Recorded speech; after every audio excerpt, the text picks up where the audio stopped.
এবং ভারতীয় জেলা বিএনপির সম্মানিত আহ্বায়ক চেয়ারম্যান ভারতের ইউনিয়নের সাবেক চেয়ারম্যান সাবেক বিএনপি সাধারণ সম্পাদক ভারতীয় জেলা বিএনপির সাবেক সহসমিতি সম্পাদক জনাব সরকার হোসেন কাদের সাহেব আজকে অনুষ্ঠান যাচ্ছেন অত্র বিদ্যালয়ে সম্মানিত সাবেক শিক্ষকবৃন্দ বর্তমান শিক্ষকবৃন্দ এবং বিভিন্ন শিক্ষা প্রতিষ্ঠানের আলাদা কলেজ শিক্ষক সমিতির সভাপতি আমার সরকারি স্যার ব্যবস্থা এবং স্কুল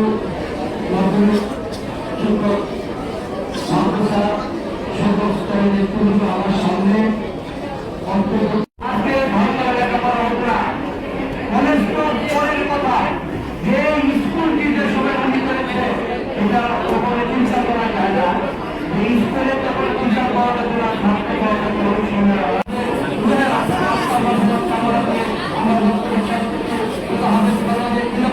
বাংলাদেশ জাতীয় দল জিন্দাবাদ শহীদ রাষ্ট্রপতি